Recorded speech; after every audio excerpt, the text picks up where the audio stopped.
महाभारत के इतिहास में ऐसे कई बड़े योद्धा हुए हैं जिनके जैसा बलशाली कोई दूसरा योद्धा नहीं है। इसी महाभारत में एक ऐसा भी योद्धा था जिसका नाम सुनकर आप चौंक जाएंगे, जिससे भगवान श्री कृष्ण भी युद्ध करने में डरते थे।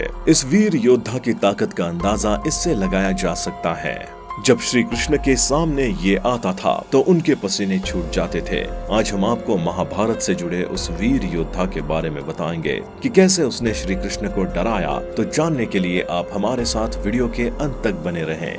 महाभारत का युद्ध दुनिया का सबसे लंबा और भयानक युद्ध था। इसमें एक से बढ़कर एक योद्धाओं ने भाग लिया। श्री कृष्ण भी महाभारत युद्ध में अर्जुन के सारथी बने हुए थे। महाभारत के सभी योद्धा श्री कृष्ण से कम बलशाली थे, लेकिन एक ऐसा योद्धा था जो बहुत बलशाली था, जिससे श्री कृष्ण भी डरते थे। आप सोच रहे होंगे कि क्या वो सूर्यपुत्र दानवीर कर्ण थे या गांडीवधारी अर्जुन। इसके अलावा आप वायुपुत्र भीम के बारे में भी सोच रहे होंगे, तो आप जान ले ये कोई और नहीं, महाभारत को चंद मिनट में धाराशाही करने वाला वीर योद्धा भीम पुत्र घटोत्कच और उसकी पत्नी नागकन्या अहिलावती का बेटा बर्बरीक था।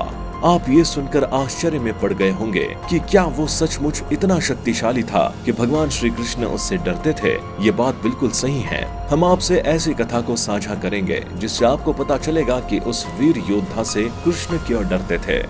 बर्बरीक बचपन से ही बहुत ताकतवर था। वो जिस परिवार से संबंध रखता था उसमें भीम जैसा महान योद्धा और घटोत्कच जैसे मायावी और बलशाली वीर थे। बर्बरीक ने बचपन में रामायण की रचना करने वाले महान ऋषि वाल्मीकि की तपस्या की। बर्बरीक की तपस्या से वाल्मीकि प्रसन्न हो गए और उन्होंने वरदान में एक धनुष और 3 बाण दिए। इन बाणों की एक ऐसी महान खासियत थी कि जब इन्हें किसी पर चलाया जाता था तो लक्ष्य को भेद कर ये वापस आ जाते थे। इन बाणों में इतनी ताकत थी कि पूरे ब्रह्मांड को कुछ ही पल में भस्म कर दे।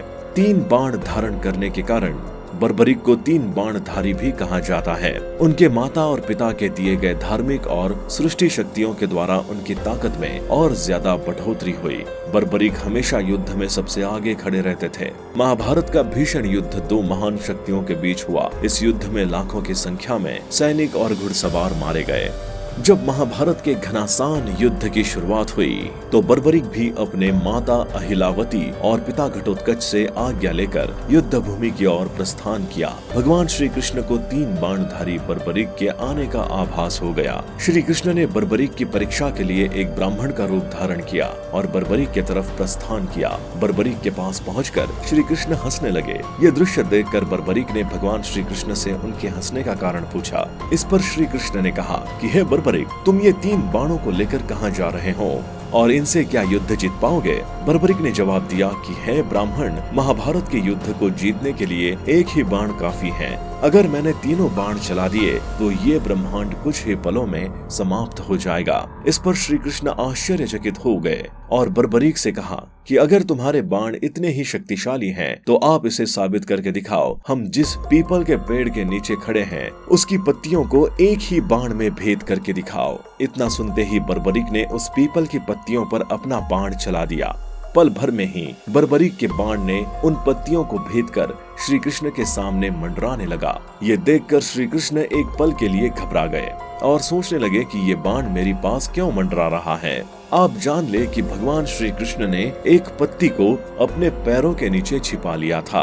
बर्बरीक श्री कृष्ण को देखकर बोले कि हे देव, आप अपने पैरों को उस पत्ती के पास से हटा ले, नहीं तो ये शक्तिशाली बाण आपको क्षति पहुंचा सकता है, क्योंकि मैंने अपने बाणों को पत्तियों को भेदने की आज्ञा दी है। उसी क्षण आकाश में बिजली चमकने लगी। श्री कृष्ण सन्न रह गए। उन्होंने अपनी दिव्य शक्तियों से पता लगा लिया कि बर्बरीक महाभारत में हारने वाली सेना की तरफ से लड़ेंगे और हारने वाली सेना कौरव थी।